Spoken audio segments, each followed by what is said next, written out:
नमस्कार, आप सभी का स्वागत है हमारे YouTube channel TET pass all पर। पुनीत भाई कैसे हैं? नमस्कार मिश्रा जी। स्वस्थ है ना? हाँ हाँ, नमस्कार। नमस्कार। मैं तो काफी दिन से बात भी नहीं हुई। हम्म। मैंने कहा चलो आज बात करते हैं। आज मैं भी हरिद्वार हूँ, मोदी नगर नहीं हूँ, दीदी के पास आया हुआ हूँ। अच्छा अच्छा। बड़ी दीदी जीजा जी सब बढ़िया आ गए। हम्म। तो मुझे बोल दिया गया कि भैया आप 1 हफ्ते के लिए आप मालिक बन जाइए हरिद्वार में। अच्छा अच्छा। हमने कहा चलो भाई, हमारा तो इंश्योरेंस का काम है, हम चले जाएंगे। हाँ। तो भैया कोठी के मालिक बन गए हम यहाँ। सही है। हाँ। और बताइए। बस बढ़िया है, सब बीत रहे हैं, दिन कट रहे हैं। अरे दिन तो खैर कटना ही है। हम्म। सरकार का लग रहा है मूड अपसेट हो गया है। जो प्लानिंग बन रही थी वो फेल हो गई ये है। आपको लग रहा है ना कि वहाँ तो धमाका करने की तैयारी चल रही है। नहीं, वो प्लानिंग वो जानबूझ के करती है ना इन्होंने ये। कौन सी हाँ? प्लानिंग की बात कर रहे हैं? ये जो इन्होंने ये जो इन्होंने टेट का एग्जाम भी देखो, एग्जाम तो ज्यादातर लीक ही होते आए हैं। नहीं तो अब ये बताइए कि जो भी लीक होते आए हैं तो किसी भी चीज के बारे में सही गलत जो है तब आप तय कर पाएंगे जब पूरी तरह से आपके सामने आए वो। हाँ हाँ। तो अभी वो तक जो बाकी है चीज में नहीं आ पाया था। तो वो जो है अभी तक तो हर चीज पर नजर रखे हुए थे। तो हम्म पकड़ना था तो मुख्य रूप से मेन पॉइंट को पकड़ना था ना। देखिए अभी अखबार में सारी चीजें ओपन हो रही हैं, आ रही हैं कि जो पेपर प्रिंटिंग के लिए दिया गया था, जिसको हम्म। ठेका दिया गया था, वो प्राइवेट को दिया जाता है, जबकि गवर्नमेंट के पास ऑलरेडी जो है प्रिंटिंग के लिए सरकारी प्रेस हैं, लेकिन वो सालों से हाँ। बंद पड़े हैं। उसके पीछे रीजन हम्म क्या है कि पिछली सरकारों ने ये एक हम्म धंधा बना रखा था कि प्राइवेट वालों को देना और उनसे अच्छा खासा मोटा माल जो है कमाना, हम्म लेना घूस में। और हम्म प्राइवेट वाले भी ये धंधा बना लिए थे, पेपर लीक कराना, नकल वकल जो भी है। तो इस चीज को एक जो बड़ा गिरोह इसके पीछे लगा हुआ था, तो इतना हाँ आसान नहीं था ना। पहले तो सिस्टम में रह करके उसको देखना होगा, समझना होगा ना कि ये कितने बड़े पैमाने पर ये चीजें हो रही हैं, कहाँ हो रही हैं। हाँ हाँ, वही क्योंकि चीज जब ना। सरकार बदलती है तो जो इस तरह के लोग होते हैं थोड़ा सा वो शांत होकर बैठ जाते हैं कि भाई देखे हम्म पहले कैसा माहौल है। तो बड़े लेवल पे वो काम नहीं कर रहे थे, वो बहुत हल्के लेवल पे हम्म कर रहे थे ताकि वो बचे रहें। हम्म तो गवर्नमेंट ने पहले उनको थोड़ा सा ढिलाई दिया ताकि उनको लगे कि नहीं, यहाँ पर भी हमें मौका मिल रहा है, ठीक ठाक हम कर सकते हैं। लेकिन गवर्नमेंट ने शांति से ढिलाई देकर उन पर नजर रखी हुई थी। तो पिछले जी एग्जामों जी जी। में जो कुछ भी हुआ वो उन लोगों को हम्म लगा कि नहीं, यहाँ पर भी हम कर सकते हैं, और वो धीरे धीरे कर रहे थे। और इसमें जो है बड़े पैमाने पर उन्होंने किया। पेपर जो है एक दिन हम्म, पहले ही, एग्जाम से एक दिन पहले पूरा समझिए प्रदेश भर में फैल चुका था वो व्हाट्सएप के जरिए।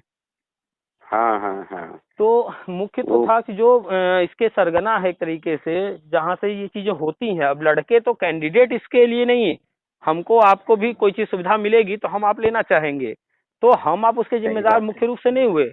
ये चीज हो हम्म कहाँ से रहा है, कहाँ किसके माध्यम से हो रहा है, वो सारी चीजें पकड़ना था ना। तो उन्होंने पकड़ा इस चीज को, ढिलाई पहले दिया, और फिर इस बार जो है एकदम पूरी तरह से रंगे हाथ पकड़ लिया। तो अब जो है हाँ हाँ। बात में खुल करके सामने आ रही है कि इसका मुख्य कारण क्या है। तो मुख्य कारण ये है कि जो भी सरकारी पेपर होते हैं, सरकारी जो भी कागजात होते हैं, उनकी प्रिंटिंग पहले जो है प्रेस बनाए गए थे सरकारी, उनमें होनी चाहिए हम्म थी, हम्म जैसे चल रहा था। हम्म लेकिन जो पिछली सरकारें हैं वो अपना लाभ देखते हुए सरकारी प्रेस को तो कर दिए बंद, और सारा काम हम्म प्राइवेट को देना शुरू कर दिए। तो अब मोटा माल वहां बिल्कुल से सही कह मिलना रहे हैं। था, तो ये चीजें चली आ रही थी। तो इनको जो है ये चीज पहले दिखाना था ना, ये चीज हम क्यों कर रहे हैं और इसके पीछे कौन लोग हैं, उनको भी पकड़ना था। तो अभी जो है हम्म प्लान करके इन्होंने कि ये चीज तो हमेशा होता ही है, तो अब तक इग्नोर किए, लेकिन इस बार जो है बड़े पैमाने पर जो है थोड़ा ढिलाई देकर इनको करने का मौका दे दिए और फिर पकड़े हैं। हम्म। तो अब सब सारी चीजें आ रही हैं सामने। बाकी तो वो अब सारा ये प्लान पूरा जो का अपना पूरा जैसे किए पूरा हैं। का पूरा रैकेट ही पकड़ पकड़ लिया। हाँ, और और अभी बाकी तो धीरे गवर्नमेंट ने जो धीरे इसमें प्लान पकड़े किया है, जाएंगे। गवर्नमेंट ने बाकी अपना जो प्लान कर रखा है कि क्या करना है, कैसे करना है, वो तो अपने प्लान के अनुसार सब चल ही रहे हैं, उसमें कहीं कोई फेरबदल नहीं है। बीएड को वैलिड करना था, टेट लाइफ टाइम करना था, और अन्य जो कोर्ट ऑर्डर में चीजें थी वो सारी चीजें करते हुए बस कुछ ही दिन में होने जा रहा है। तैयारी अंदर चल रही है बम फोड़ने की। जैसा अभी बम फूटा है, पेपर रद्द हुआ है, ऐसे ही बम फोड़ने जा रहे हैं। दिसंबर में हो जाए, जनवरी में हो जाए, हो जाए। अरे बस बम कह तो रहे, बम फूटने जा रहा है। और जैसे अभी लोगों को बिल्कुल अंदाजा नहीं था टीईटी रद्द होगा, इस तरह की भी चीज हो सकती है, अचानक से एकदम हुआ तो लोग समझ ही नहीं पाए। ऐसे ही ये भी जो है पूरी तैयारी हो चुकी है, बम फटने जा रहा है। हमें तो एक जानकारी लेनी है कि मैं 10 तारीख तक तो हूँ हरिद्वार। हाँ हाँ 10 से पहले तो बम नहीं फूट जाएगा कि मैं रह जाऊं? अरे ये ISI का बम पता चला कि बम फूट गया, उसकी फुलझड़ियां जो ऊपर उड़ती हैं वो हमें देखने को ना मिले।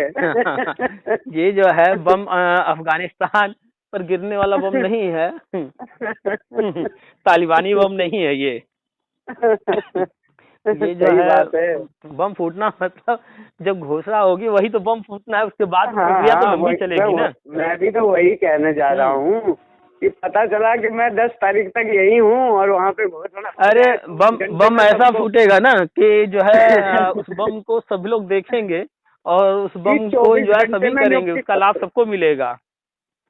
कि 24 आवर्स में आपके अपॉइंटमेंट लेटर मिल रहे हैं, ये वाली घोषणा हो। अरे ऐसा नहीं है, शिक्षा मित्र वाली कहानी नहीं करना है कि अवैध काम सब कुछ लीगल करना है। हाँ घोषणा तो एक ही दिन होगी। हाँ ये है कि प्रक्रिया जो होगी वो कुछ दिन चलेगी। हाँ ये जो आपने कहा कि 24 आवर्स में लेटर जारी हो, 24 आवर्स तो नहीं रहेगा। हाँ लेकिन ये रहेगा कि घर बैठे बैठे लोग अपना जो है ज्वाइनिंग लेटर पाएंगे। हाँ ये आपकी बात सही है कि घर बैठे बैठे ज्वाइनिंग लेटर मिलेगा, सब कुछ घर बैठे बैठे होगा। वो अखिलेश यादव वाला नहीं कि कड़ाके की ठंड पड़ रही है, 3 दिन का समय दे दिया, भैया जहाँ जहाँ काउंसलिंग करा सकते हो कराओ, पूरा प्रदेश घुमा रहे हैं। ये तो ऑनलाइन अपना सब कुछ डाटा सब कुछ तैयार कर रहे हैं। सब तैयार है, सब कुछ सब तैयार है, सरकार के पास सब कुछ है। अब इनको जो करना था उसकी पूरी तैयारी हो चुकी है। इनको जो है 2 मौके देने थे शिक्षा मित्र को, वो भी कंप्लीट हो गया।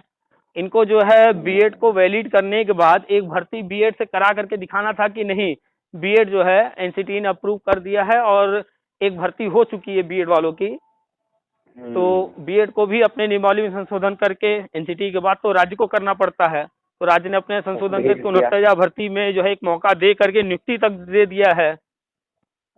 लेकिन अभी भी है बहुत सारे जो है तीव्र बुद्धि वाले लोग, राजस्थान वाला मैटर ले करके जो बीटीसी वगैरह वाले हैं, डीएलएड वाले उछल रहे हैं कि उस जजमेंट के आधार पर जो है हम यूपी में भी चैलेंज करेंगे, बाहर करवाएंगे। उनको इतनी बुद्धि नहीं है कि कोर्ट का काम नियम बनाना नहीं है, नियम बनाना एनसीटी का काम है, और एनसीटी ने बना दिया नियम तो हाईकोर्ट का वो सुप्रीम कोर्ट उसको अब कैंसिल नहीं करेगी। नहीं इतनी बुद्धि नहीं है ना उनको। वही तो कह रहे, इतने तीव्र बुद्धि लोग हैं, तेजस्वी लोग हैं कि क्या कहा जाए, मोदी जी की भाषा में तेजस्वी लोग हैं। तेजस्वी नहीं वो लोग है ना, हमारी तो कहना एक बात है, हम तो एक बात सोचते हैं कि हम लोगों की जहाँ पर सोच खत्म हो जाती है वहाँ सरकार सोचना शुरू करती है। अरे हमारी आपकी सोच खत्म क्या होती है, हम आप वहाँ तक सोच ही नहीं पाते हैं। वो जो करते हैं हम आप उस पर चर्चा करते हैं।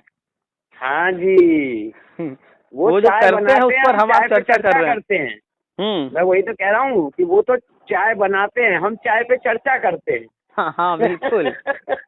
तो एग्जैक्टली जो भी है अभी भी तरह तरह के लोग के कमेंट आते हैं कि राजस्थान में तो बाहर कर दिया, वो पूरे देश में लागू हो। एक बंदे ने कमेंट किया था कि राजस्थान का जजमेंट जो है पूरे देश में लागू होगा। उसको इतनी बुद्धि नहीं है कि हाई कोर्ट का जो दायरा होता है वो एक राज्य विशेष में ही होता है जितना उसको दिया गया है। अगर एक राज्य की जगह 2 या 3 राज्य दिए गए होंगे तो वो उन्हीं राज्यों में लागू होगा सिर्फ, और वो भी लागू मीन्स वहाँ एक प्रॉब्लम और भी तो आई है।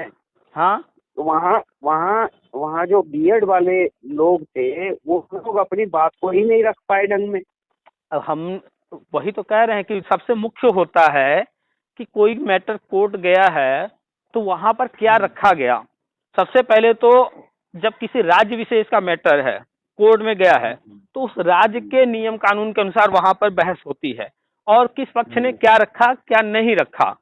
ठीक है, तो कुल मिलाकर के वहां पर जो राजस्थान के जो शिक्षा विभाग का नियम होगा, अगर वहां पर बीएड को एनसीटी के अनुसार जो किया गया है 2018 में वैलिड, वो अगर वहां पर सुधार नहीं किया गया है तब तो वहां उस राज्य में अभी बीएड का कोई मतलब नहीं है, पहली बात।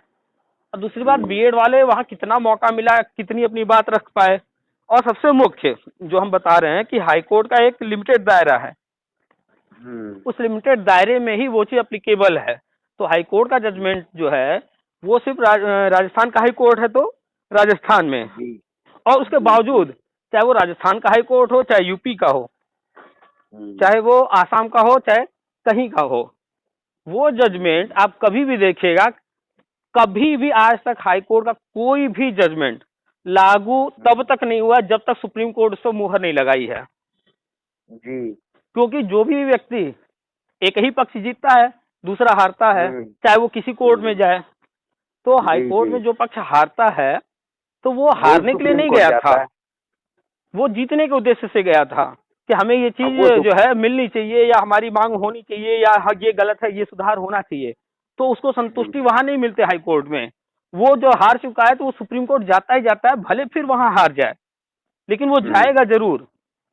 तो फिर फाइनल मुहर सुप्रीम कोर्ट लगाता है।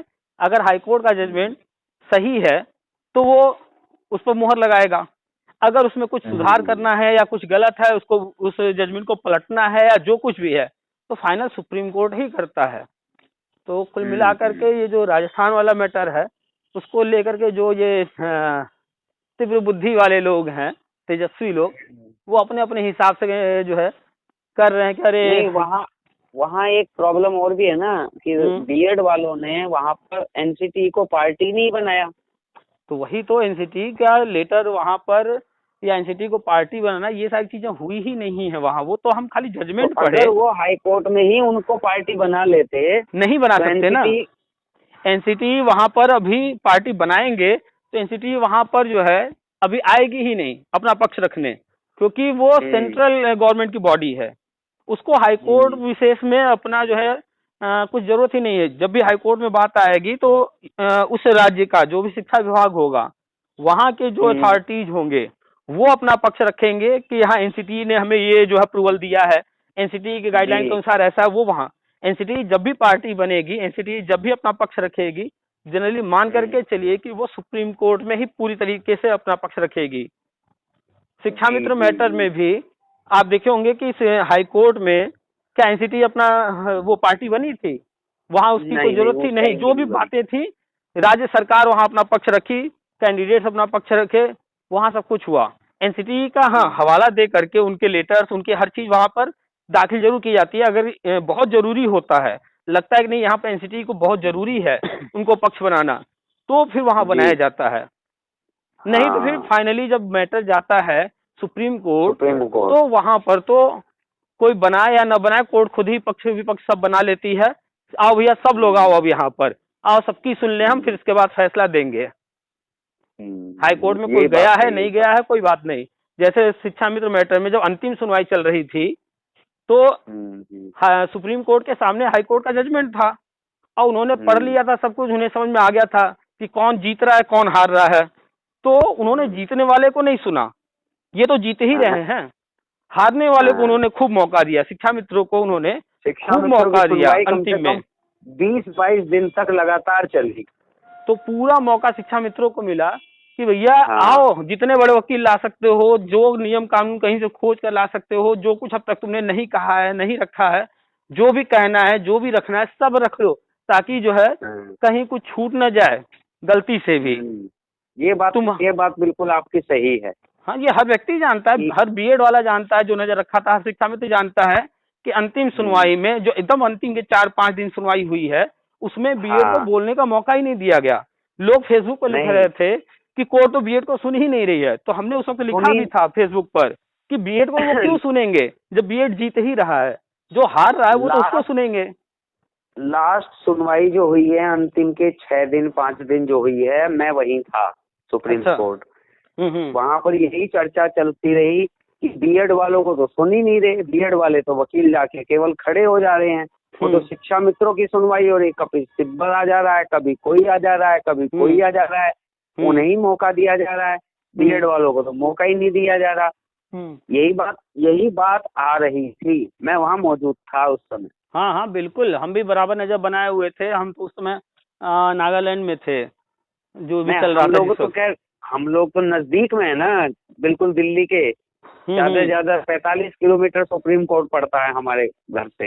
अच्छा अच्छा, तो बिल्कुल नजदीक में ही है, वहीं पहुंचना, डेली ट्रेन से बैठ जाना, 10 रुपए किराया लगता था, चले जाते थे, ट्रेन में बैठे, ट्रेन से वापस आ गए, तो डेली सुनवाई में पहुंच जाते थे हम।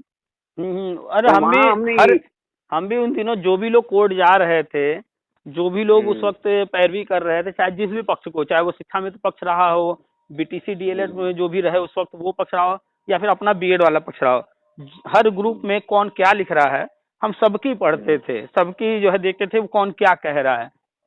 तो उस समय हर व्यक्ति, बीएड वाले में एक ही चीज होता था कि हमको तो सुना नहीं जा रहा, बीएड वालों को तो सुना नहीं जा रहा, सिर्फ शिक्षा मित्र को सुना जा रहा है। तो हमने उस वक्त पोस्ट भी डाला था कि भैया इमरन, तुम लोग को इतनी बुद्धि नहीं, समझ नहीं पा रहे हो कि जो जीत रहा है उसको सुन के वो क्या करेंगे, जो हार रहा है उसी को तो सुनेंगे कि भैया तुम हार रहे हो, आओ कुछ और बात कहना चाहते हो तो तुम्हें पूरा मौका है, सारी बात कह डालो, अब अंतिम चल रहा है, इसके बाद तो फिर मौका मिलना नहीं है। हाई कोर्ट से सिंगल बेंच, डबल बेंच और फुल बेंच से भी हम लोग जीत गए थे।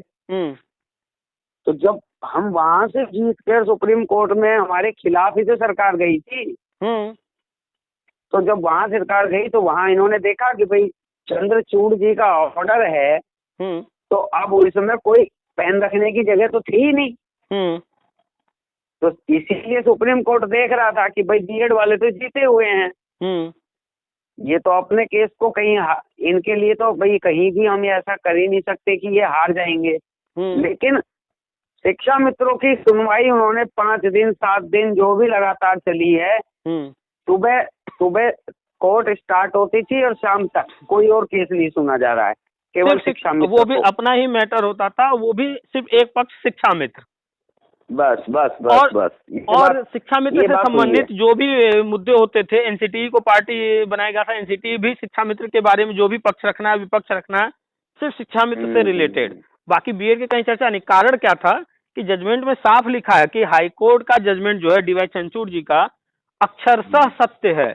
जब अक्षरशः सत्य है तो उसी जजमेंट का जो, वो तो है तो बहुत बड़ा जजमेंट, 91 पेज है, लेकिन उसमें जो मुख्य पॉइंट है वो यही आधार बना वहां कि पहला तो ये कि टेट पास और टेट पास नहीं है, और नियम कहता है कि भाई आज के दिन दौर में जब जिस समय जो काम हो रहा है टेट पास होना चाहिए और ट्रेंड होना चाहिए। तो वहां मुद्दा शिक्षा मित्र में टेट और ट्रेंड दोनों फंस गया था कि ये टेट भी नहीं पास है और दूसरा ट्रेनिंग जो है इनकी वो भी इस तरह से कराई गई है कि चैलेंज उसको भी किया गया है, अगर उस पर हम कलम चला दें तो वो भी रद्द करना पड़ेगा। ट्रेनिंग बचा ली थी इनकी, हाँ ट्रेनिंग बचा लिया। तो उसमें जो मुख्य पॉइंट था 91 पेज का, कुछ इन्हें संजीवनी मिल गई, तो इसीलिए बचाया गया ना, इनके लिए रास्ता तैयार करना था। वो इनको क्या एकदम फांसी पे थोड़े लटका देना था, इनकी कोई गलती तो थी नहीं, वो तो अखिलेश यादव ने जो है इनके साथ गलत किया, इनके अवैध समायोजन कर दिया। तो कुल मिलाकर के जो वहां लिखा गया था जजमेंट में कि शिक्षा मित्रों के समायोजन के कारण, वो ये नहीं कह रहे हैं शिक्षा मित्र समायोजन गलत है, वो ये कह रहे हैं इस समायोजन के कारण, समायोजन करने के कारण जो अन्य टेट पास कैंडिडेट हैं उनके लिए कह रहे हैं कि शिक्षा मित्रों के समायोजन के कारण योग्य अभ्यर्थियों के अधिकारों का हनन हुआ है। वो ये नहीं कह रहे हैं क्या सही हुआ क्या गलत हो रहा है, वो ये कह रहे हैं किसी के अधिकार जो है उसको जो मिलने चाहिए थे वो नहीं दिए गए। इनको दिए गए बहुत अच्छी बात, इनके लिए आपने किया बहुत है, लेकिन जिसको मिलना चाहिए था उसको भी तो देना चाहिए था, तो वो आपने उसे नहीं दिया है। तो वही चीज उन्होंने जजमेंट में लिख करके सारी चीजें सुप्रीम कोर्ट भेजा। वो कहीं भी नहीं लिखे कि शिक्षा मित्र को निकाल दीजिए, बीएड को रख लीजिए, ऐसा उन्होंने कहीं कुछ नहीं लिखा है 91 पेज में। हम्म। तो कुल मिलाकर नहीं, के जो भी चीज़ नहीं जजमेंट है, लिखा उन्होंने। हाँ, तो जो भी जजमेंट है उसमें स्पष्ट उन्होंने कहीं नहीं लिखा है 91 पेज में कि करना क्या है। वो सारी चीज डिसाइड करना है सुप्रीम कोर्ट को, तो सुप्रीम कोर्ट ने वही डिसाइड किया है। जी तो जी। फाइनल वही है, लोग जजमेंट ही नहीं समझ पा रहे हैं। सिर्फ 19 पॉइंट हैं जजमेंट में, आज तक लोगों ने 19 पॉइंट नहीं पढ़े। तो 19 पॉइंट में सुप्रीम कोर्ट ने कहा क्या है, करना क्या है। अगर लोग 19 हम भी पॉइंट भी पढ़ हम भी लेते तो बैठ के 91 पेज पढ़ना ही नहीं पड़ता हाई कोर्ट का। हम्म। प्रॉब्लम यही है ना और कि लोग बताइए। समझ नहीं पा रहे जो। अब नहीं समझ रहे हैं, अब जब जिस दिन ऑर्डर हो जाएगा उस दिन समझ में आ जाएगा सबको। हाँ वो तो ही है। देखिए लोग समझ नहीं रहे थे, हम बता रहे थे कि लाइफ टाइम होगा, लाइफ टाइम होगा, इतने समय से हम बता रहे थे। कोई मानने को तैयार ही नहीं होता था कि ऐसा भी कुछ होगा। लगता है कि प्रदेश में हम ही 2 लोग थे जो लोगों को बोलते थे। हम्म एक आप थे और एक मैं था। जब हम्म। मैं बोलता था तो मुझे लोग कहते थे कि ये टेट 2011 का तुम बोलते हो हम्म यार।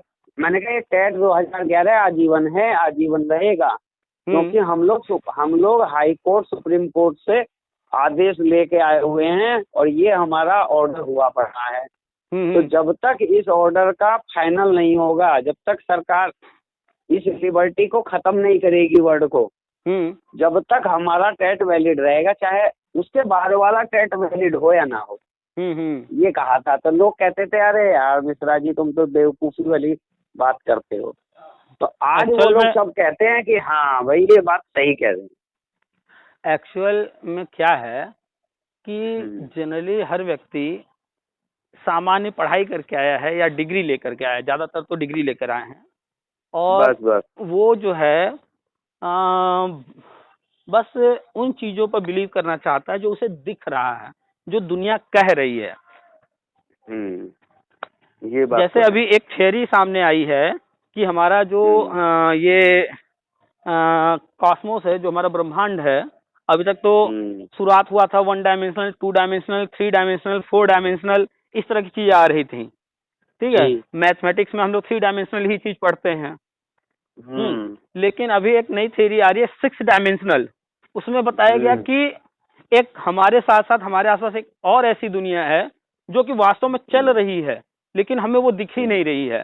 हो सकता है हमारे बगल में कोई व्यक्ति खड़ा हो, वो हमें दिख ही नहीं रहा हो, वो एक अलग दुनिया हो, वो हम देख ही नहीं सकते हैं, हमारे अंदर उस तरह की पावर ही नहीं है। तो अभी इस पर रिसर्च चल रहे हैं। तो जो रिसर्च कर रहा है वो कहाँ तक क्या समझ रहा है, किन चीजों को देख रहा है, किस आधार पर कह रहा है, उसकी अलग सोच है। अब वो कोई चीज लेकर आएगा, बिल्कुल। कहेगा कि भैया हमारे बगल में जहाँ आपकी बिल्डिंग बनी है वहीं एक और बिल्डिंग है, तो कोई कैसे मानेगा। तो वो एक दूसरी दुनिया की बात कर रहा है। तो उसको प्रूव करने के लिए लोगों ने थोड़ा बहुत एक दो एग्जाम्पल दिए कि आप जैसे मानते हैं कि डेथ के बाद आत्माएं और अन्य चीजें, तो ऐसे आत्मा में न जाकर के, उस तरह के नेगेटिव पॉइंट में न जाकर के एक वो डायमेंशन की बात कर रहे हैं। तो वो बहुत दूर की बात है, अभी लोग उसको समझने को तैयार नहीं है। तो हर साइंटिस्ट, हर व्यक्ति जो चीज कह रहा होता है, पहली बार कह रहा होता है, उसको लोग समझ नहीं पाते हैं। कारण क्या है कि उतना दूर तक लोग समझ नहीं पा रहे होते हैं। ऐसे ही हम लोग जब बात करते हैं supreme court order, high court order, NCT के रूल्स वगैरह, तो लोग समझ नहीं पाते हैं। अभी आज ही इसी समय जो चल रहा है ये मुद्दा बीएड अंदर या बाहर, देखिए क्या क्या लोग जो है जो समझ नहीं रहे हैं बिल्कुल भी नहीं, वो क्या लिख रहे हैं, क्या कह रहे हैं। लेकिन जो जानता है सारी चीज, कुछ पता नहीं है किसकी क्या पावर है। अरे जितने बीएड वाले हैं उनके मन में संशय है, अरे अब क्या होगा, बीएड तो बाहर हो गया है, तो कैसे होगा वर्षवार नियुक्ति। हाँ ये सबसे बड़ा उनके दिमाग में इनका तो छोड़िए, ये तो छोड़िए, हमने एक ग्रुप में पढ़ा 69,000 भर्ती में जो लोग बीएड वाले सम्मिलित हुए हैं, एक बंदे ने पोस्ट डाला कि 69,000 भर्ती में जो बीएड वाले जो है नियुक्ति पा चुके हैं उन्हें एकजुट होना पड़ेगा, वरना जो है हमको निकाल के बाहर कर दिया जाएगा। अब बताइए, वो नियुक्ति भी पा चुके हैं और वो व्यक्ति जो है ये बात कर रहा है कि हमको ये लोग बाहर निकलवा देंगे, इसलिए हमें भी अपना पक्ष रखने के लिए कमर कस लेना चाहिए। मतलब इतना बेवकूफी भरा वो वही है। नहीं वो लोग पता कौन है, जिनका पेट अभी भी नहीं भरा है, तो वो अब ये चाहते हैं कि एक गुट बना के कुछ पैसा इकट्ठा कर लिया जाए। एग्जैक्टली ऐसे ही लोग आगे आते हैं और इस तरह की डराने वाली बातें करते हैं, ताकि इस तरह के लोग जो है हमारे साथ हैं, फिर कहेंगे भैया हमें कोर्ट में जो है ये केस करना है, वकील खड़ा करना है, चंदा बस दो, बस बस और फिर चंदा के नाम और पर लूट करना है। लूट करना है, तो अरे वो एक अपना एक गुट बना रहे हैं। अरे एक मित्र ने जो कि 69,000 में सिलेक्टेड है, उसने हमें, हम्म, हाँ हालांकि वो मित्र नहीं, मित्र का छोटा भाई है, उसने हमें मैसेज हम्म, किया कि भैया ये जो है जरा इसको देखिए। तो हमने देखा, तो चूंकि वो काफी दूर जो पोस्टेड है, उसको वो अपने तरफ आना है, अपने क्षेत्र में, तो वो ट्रांसफर के लिए बड़ा परेशान है। तो म्यूचुअल ट्रांसफर वगैरह में काफी वो इंटरेस्टेड है, तलाशता रहता है। हम्म, तो जी, म्यूचुअल ट्रांसफर के लिए वो निरंतर प्रयासरत है। हम्म, तो एक ऐप किसी ने बना दिया, और करना हम्म, क्या है कि उस ऐप में अपने हम्म, आप का जो है सारा डिटेल भर के रजिस्ट्रेशन करना है। हम्म, आप हम्म, रजिस्ट्रेशन कीजिए, और हम्म, फिर आपके जो म्यूचुअल लोग हैं, जहां आप चाहते हाँ, हैं, उनका डिटेल देखने हम्म, के लिए 100 रुपए पे करिए। ये बात, वो भी तो मतलब एक अपना अपना ऐप बना के दे दिया, पे करिए और पैसा बटोर रहे हैं वो, तो अब होना हमारे कुछ पास जब नहीं है। उसने भेजा, तो हमने कहा ये हम्म, कोई गवर्नमेंट की तरफ से नहीं है, किसी प्राइवेट ने, हम्म, किसी व्यक्ति ने इस ऐप को बना दिया है, और वो अपना हम्म, कमाने का तरीका ढूंढ लिया है। अब हर व्यक्ति जो है वो इसमें ट्राई हम्म, करेगा, 100 रुपए देगा, जी, और म्यूचुअल मिले न मिले उसकी कोई गारंटी थोड़ी ही है, वो इसकी कोई ना गारंटी तो ना ले ना नहीं रहा। ना, उसकी तो कोई गारंटी ऐसे नहीं ऐसे लोग आते हैं जो कि जो तीव्र बुद्धि वाले हैं, तेजस्वी लोग हैं, उनको चूना लगा करके चले जाते हैं। यही यही, और अब जो लोग हमारे बीएड में भी हैं, अपडेटेड हैं नहीं, हम्म रूल रेगुलेशन का उन्हें पता नहीं है, कब कौन सा क्या जियो आ रहा है उन्हें पता ही नहीं है। अच्छा, जिन्हें पता है, हम्म जिन्हें मालूम है, हम्म ऐसा नहीं है कि हमारे जो बहुत से ट्रैक के नेता हैं उनको मालूम नहीं है ये सब बारे, इन सब बातों के बारे में हम्म सब कुछ पता है उन्हें, हम्म लेकिन वो पब्लिक को, जो कम, जिन्हें कम ज्ञान है, उनको बेवकूफ बना के अपना धंधा पूरा कर रहे हैं। भाई अगर वो सच बताएंगे तो तो उनकी वो, दुकान दुकान चलनी बंद हो जाएगी। हाँ, पता है उन्हें, ऐसा हम्म नहीं है कि उन्हें नहीं मालूम है। हम्म इस बात को मैं कहता भी हूँ कि भाई देखो, उन लोगों को मालूम है। हम्म मेरी बातों को मुजफ्फरनगर के लड़के, हम्म बड़ौद के लड़के, हम्म बागपत के लड़के, हम्म सहारनपुर के, बिजनौर के, काफी, हम्म धामपुर, बिजनौर, मुरादाबाद, पता नहीं कहाँ कहाँ से फोन आते हैं, हम्म। क्योंकि एक यही एक नंबर है जो सन 98 से रेगुलर चल रहा है, अच्छा। कभी आज तक बदला नहीं है ये नंबर। हम्म। तो सबके नंबर बदल जाते हैं, हम्म। क्योंकि जब मन में चोर होता है तो नंबर बदल देते हैं लोग। हाँ बिल्कुल। ठीक है, हम्म तो जब, और मेरा नंबर वही है पर्सनल, हम्म और हमेशा बात होती है, तो वो लोग आज भी कहते हैं कि आप लोग, आपकी एक ही खूबी देखी कि हमेशा हम्म। बातें जो भी हैं सत्य बताते हो। मैंने कहा भाई, मुझे मुझे मुझे आपसे ये बताओ, तुम्हें गलत बता के क्या मिलेगा। यही बात तो लोग समझ नहीं पाते हैं, हाँ, जबकि उनकी आंखों के सामने हो रहा है, चाहे वो उनके नेता कोई रहे हो किसी भी लेवल पर। उन्होंने देखा हम्म, होगा कि कल तक जो है 100 रुपया वाला कपड़ा पहनने वाला आज जो है जो है महंगे महंगे कपड़े पहन रहा है, गाड़ी में घूम रहा है। आखिर ये अचानक कैसे? वो भी तो बेरोजगार था, हम भी बेरोजगार थे, आज भी वो भी हम्म, बेरोजगार है, हम भी आज भी बेरोजगार हैं, लेकिन ये हो कैसे उस गया? ये इतना भी नहीं समझ वो पाते, इतनी भी बुद्धि नहीं लगा पाते हैं। मैं यही कह रहा हूँ कि मैं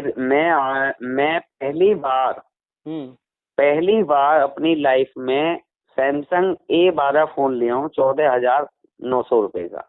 अच्छा।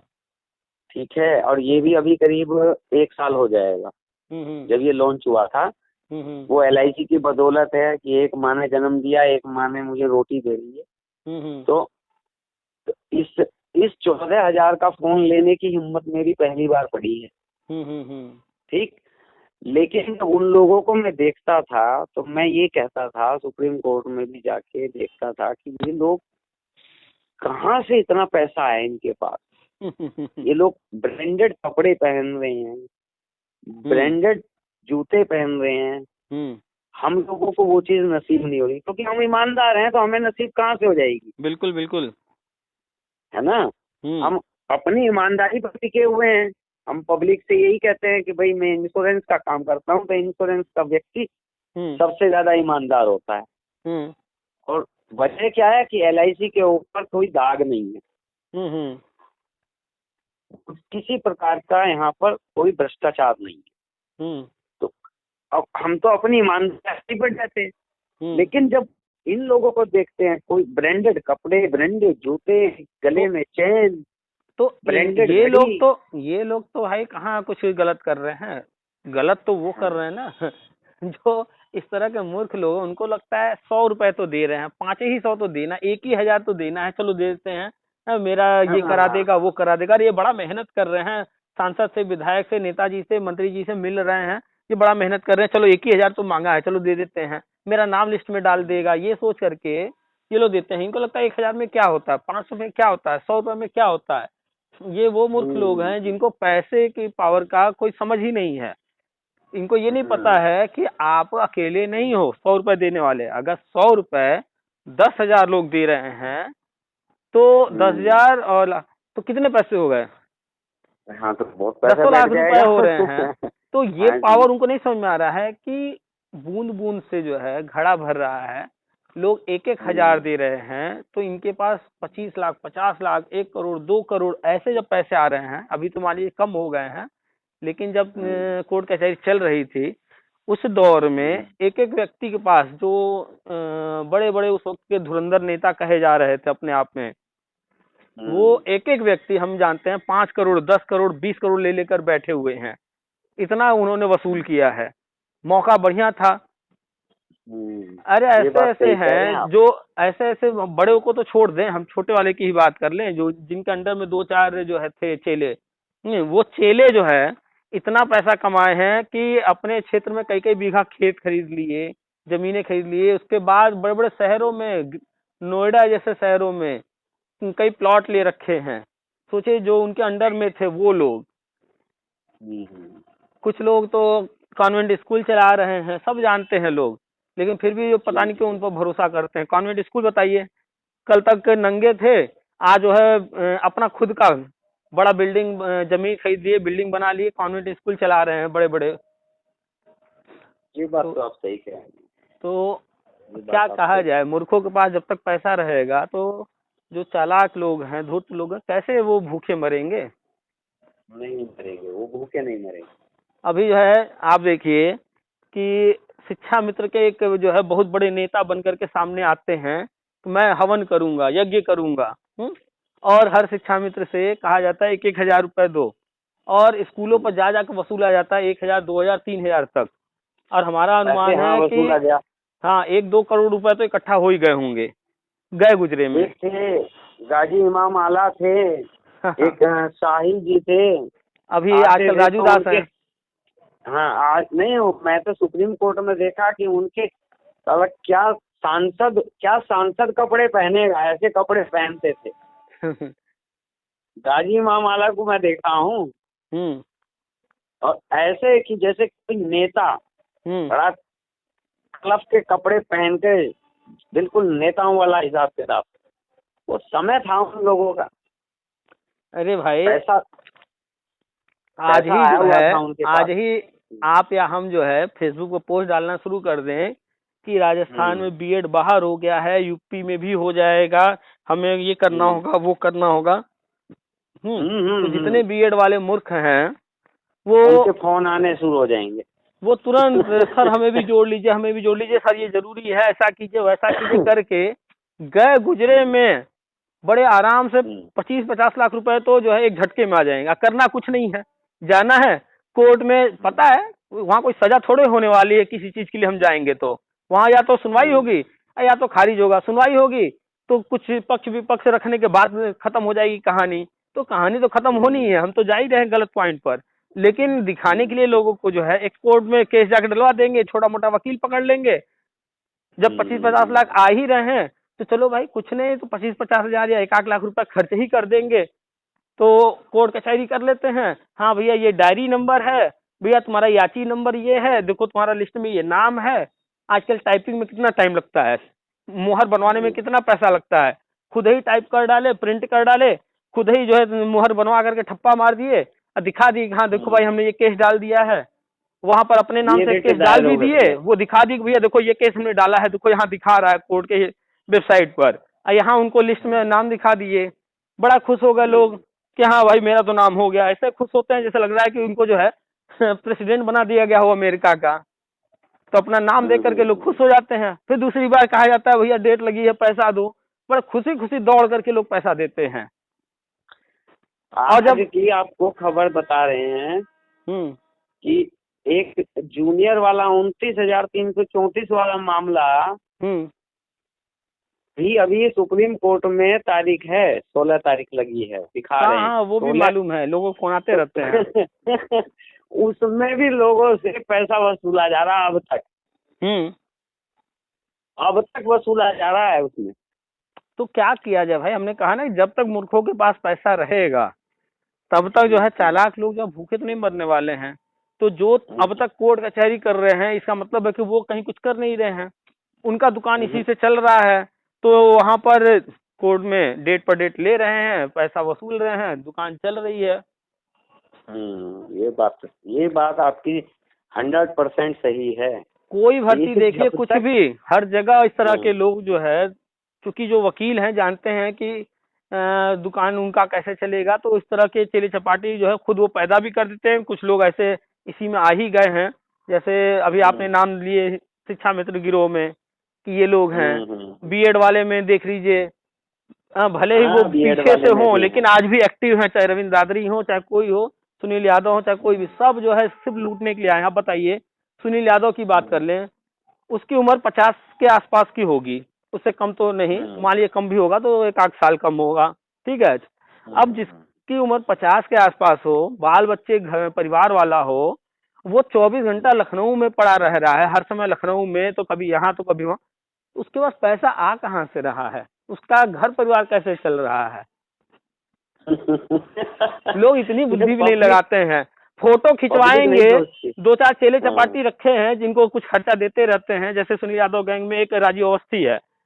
अब देखिए उसकी फोटो आई है रुखसाना बहन से आशीर्वाद लेते हुए। अरे उल्लू, तुम अपने बराबर वालों से जो है पैर छू करके आशीर्वाद ले रहे हो, फोटो डाल रहे हो, ये कौन सी अकलमंदी है तुम्हारी। अरे इतना ही पैर छूने का है तो जाओ ऊपर वाले से मांगो ना, तुम जो है उनका आशीर्वाद लो, मंदिर चले जाओ, अरे मस्जिद चले जाओ, और तुम्हें जाना गुरुद्वारा चले जाओ।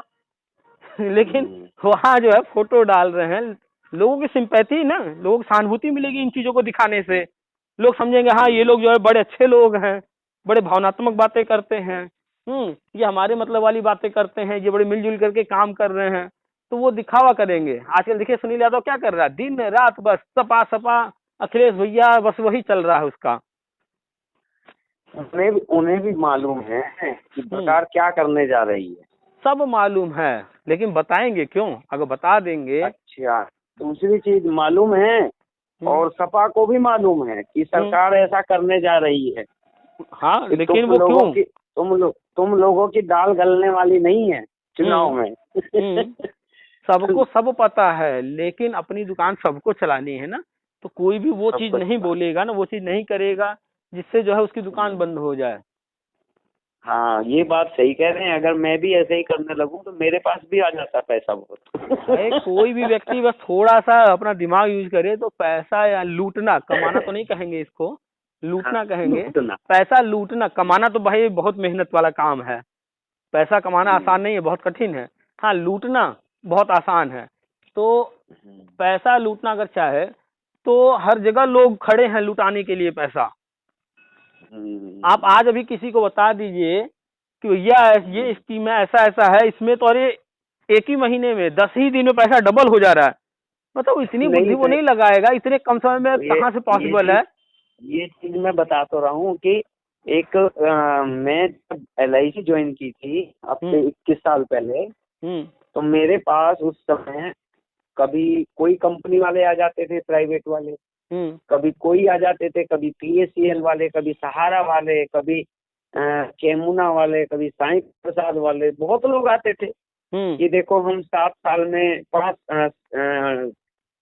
RD में तो हम 5 साल में दुगना कर रहे हैं, 7 साल में दुगना कर रहे हैं, और FD पे हम 4 साल में ही दुगना दे देंगे।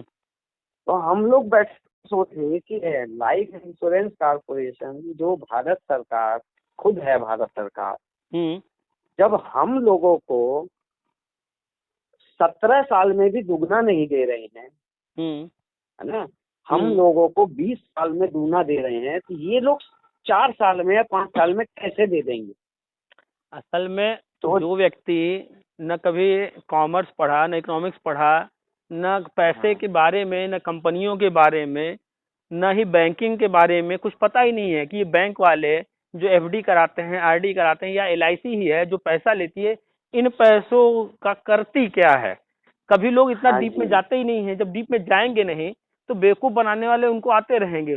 सहारा आ रही है, सहारा ने कह दिया कि हम इतना देंगे, पीएसएल ने कह दिया कि हम इतना देंगे। भाई ठीक है, तुम दोगे, तुम्हारी कंपनी करती क्या? ये पैसा हमसे लेगी, ये कहाँ लगाएगी, वो कहाँ से पैसा इतना जनरेट करेगी कि हमको इतना प्रॉफिट देगी? ऐसा तो है नहीं कि सारा हमें ही दे देगी, उनके भी खर्चे होंगे, उनको भी प्रॉफिट चाहिए।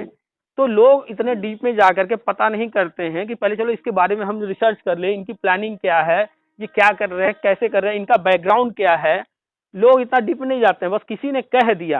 आप भी एलआईसी में जाते होंगे, लोगों से जो है पैसा इन्वेस्ट कराते होंगे, तो लोग आपसे सिर्फ स्कीम के बारे में पूछते होंगे, लेकिन कभी ये कोई नहीं पूछता होगा कि एलआईसी जो भी पैसा कलेक्ट कर रही है, जो नई स्कीम लेकर आई है, ये पैसा कहाँ वो डालने वाली है, ये कभी कोई नहीं पूछता होगा। वो नहीं पूछते हैं, लेकिन हमको मालूम है तो हम बताते हैं लोगों को। तो वही चीज ना कि लोग जो है अब इतने एक्टिव तो है नहीं। लोग जो है इतना डीप में जानकारी नहीं रखते हैं, उनको जो है मनी और मनी का रोटेशन पता ही नहीं है कि मनी जब रोटेट करता है तो कैसे रोटेट करता है और कैसे यहाँ कंपाउंडिंग काम करता है। उनको कुछ पता ही नहीं है इन सब चीजों के बारे में। कंपाउंडिंग के लिए कहानियां जब सुनाते हैं ना हम, एक बुढ़िया वाली कहानी है ना, सुनी होगी आपने? सुनी है या नहीं? थोड़ा सा बताइए। एक बुढ़िया ढाबा चलाती थी। तो जब हम लोगों को सुनाते हैं तो एक यंग था लड़का, वो यंग लड़का उस बुढ़िया के पास खाना खाने के लिए जाता था। अब जब वो खाना खाने लगा, महीना हो गया, 10 दिन हो गए, महीना 15 दिन बीत गए, 3 महीने बीत गए, 6 महीने बीत गए, खाता रहा वो परमानेंट। ढाबा चलाती थी वो। तो एक दिन बुढ़िया ने पूछ लिया, बेटा तुम क्या काम करते हो? तो बुढ़िया से उसने कहा, जी हम 6 महीने में दुगना कर देते हैं। कहने लगी अच्छा चलो भैया ठीक है, मैं तो इतनी पढ़ी लिखी ना हूँ, ले अपने व्यापार में मेरा 1 रुपया लगा देना। रुपया ले जा मेरा 1 रुपया तो अपने व्यापार में लगा दियो, जब तुझे 6 महीने में दुगना हो जाता है। तो टाइम बीत गया, बीतते बीतते बीतते बीतते 15 साल हो गए, नहीं 12.5 साल हो गए। तो 12.5 साल बाद बुढ़िया कहने लगी कि बेटा देख, अब मेरी उम्र जो है, अब मेरे हाथ पैर काम ना करते हैं, और तेरी भी उम्र बढ़ रही है और मेरी तो खैर बहुत ही बड़ी हो रही है। जब मैं 50 की थी, अब 60-62 की हो रही हूँ, पता ना कब मैं चली जाऊं। तो एक काम कर, हिसाब कर ले। तो वो यंग लड़का कहने लगा, अच्छा अम्मा मैं 1 रुपया दिया था, ये ले 500 रुपए। जेब से निकाला 500 का नोट, काट के दिया। तो बुढ़िया ने कहा, बेटा मेरे 500 बनते हो 500, 700 बनते हो 700, और चाहे मेरे 10 रुपए बनते हो, हिसाब कर ले बैठ के। अब जब वो हिसाब करने लगे तो 6 महीने में दूना, तो 25 बार 2 हुए, तो 25 बार में जब 25वें साल पे 25वें टाइम पे पहुंचे तो वो 1,80,00,000 रुपया बैठ गया। तो वहां जाकर उसको पता लगा कि कंपाउंडिंग का कितना बड़ा इफेक्ट है। कि पहले 9 साल तक कंपाउंडिंग का कोई इफेक्ट नहीं आता, बिल्कुल, लेकिन जैसे जैसे टाइम पीरियड बढ़ता है ऐसे ऐसे कंपाउंडिंग का इफेक्ट आने लगता है। यही आज पूरे वर्ल्ड में क्या नाम है उनका, वॉरेन बफे, क्या नाम है? Warren Buffett. आज ये जो है पूरे वर्ल्ड में वो इसीलिए तो उन्हीं के नाम पर जो है कंपाउंडिंग जो है चल रही है। कंपाउंडिंग का पावर जी। जो है लोगों को बताया जा रहा है, एग्जाम्पल दिए जा रहे हैं, तो लोग कंपाउंडिंग ये हाँ सब जानते ही नहीं है। खैर काफी लंबी बातें हो गई हैं और हमें भी थोड़ा जाना है, रात भी काफी हो गई, 11 बज रहे हैं। चलिए फिर बात होगी। ठीक है, ठीक है, कहानी हम्म, बढ़िया लगी ना। हाँ हाँ बिल्कुल बिल्कुल, हम तो इस तरह ये के जो है। कहानी, ये कहानी जब हम क्लाइंट को सुनाते हैं ना, हम्म। तब उसको समझ में आता है कि मुझे लॉन्ग टर्म के लिए क्यों लेना चाहिए कोई भी चीज। कोई भी व्यक्ति ना, ये लोग जो है सोचते हैं शॉर्ट टर्म में हम पैसा कमा लेंगे, शॉर्ट टाइम में कुछ कर लें, तो वो चीज पॉसिबल नहीं है। किसी भी फील्ड में हाँ। जाएंगे उन्हें समय देना होगा, और कंपाउंडिंग का असर तभी दिखेगा जब लोग वॉरेन बफेट का सब समझेंगे, हिस्ट्री या ये बुढ़िया वाली कहानी समझेंगे, और जब बैठ के कैलकुलेट करेंगे वास्तव में रियल में कि कैसे कैसे पैसा डबल हो रहा है, तो लोगों को समझ में हम्म, आएगा। लोगों को पता ही नहीं कि LIC तो उनको दे रहा है भाई इतने परसेंट, FD पर मिल जा रहा है 5%, 7%। उनको ये नहीं पता है कि ये जो बैंक वाले हैं जो हमसे FD करवा रहे हैं इतने साल, 1 साल 2 साल 5 साल जो भी, ये इस पैसे को कहाँ डाल रहे हैं और वो कितने गुना कर ले रहे हैं। तब उनको समझ में हम्म, आएगा ये शेयर मार्केट क्या है, वहां कैसे काम हाँ। हो रहा है, ये जो क्रिप्टो करेंसी है वहां क्या काम हो रहा है, ये जो म्यूचुअल फंड है, SIP है, ये सब उसमें लोग उतना दिमाग ही नहीं लगा सकते ना, ये समझ में नहीं आता है ये पैसे जा कहाँ रहे हैं। चाहे वो कहीं जी पैसा जी। दें, सब पैसा जाता है लगता है मार्केट में ही। और मार्केट में पैसा कौन बना रहा है? कंपनियां बना रही हैं। चाहे हम्म, आपके हमारे घर के बगल में कोई जो है कपड़ा बुनने वाला, जो साड़ी वाड़ी या जो भी बुनने वाला है, वो भी कंपाउंडिंग में लगा हुआ है, वो भी बढ़ा रहा है पैसे को। तो जहां भी बिल्कुल बिल्कुल। प्रोडक्शन का काम हो रहा है, चाहे वो जिस रूप में हो रहा हो, तो वो पैसा वहीं हम्म, जनरेट हो रहा है। और बैंकिंग वैंकिंग जितने सिस्टम है, सारा पैसा घूम फिर करके उन्हीं लोगों के पास जाते हैं। चाहे वो छोटी कंपनी चला रहा जी हो, बड़ी चला रहा हो, लघु उद्योग चला रहा हो, पैसा तो वही लोग बढ़ा रहे हैं, वही बढ़ा करके दे रहे हैं। जी पैसा घूम फिर करके तभी बनता है। जी। कोई व्यक्ति रखा रहेगा तो कुछ नहीं होगा, लेकिन जब जाएगा किसी कंपनी में, अंबानी के हम्म, पास, अडानी के पास या कहीं भी, तो बनेगा। लोग खाली हम्म, बस ये, अरे अंबानिया ऐसा है, अडानी ये हो गया, तरह तरह की बातें इस तरह की जो करते हैं। हाँ मूर्ख हाँ, लोग हैं। आ रहे हैं अभी। ठीक है, ठीक है। ठीक है, हम ठीक चलते है हैं। भाई जी, हैं। Okay okay. ठीक है, रखते हैं, जय श्री नमस्कार। राम, जय श्री राम। हम्म। नमस्कार।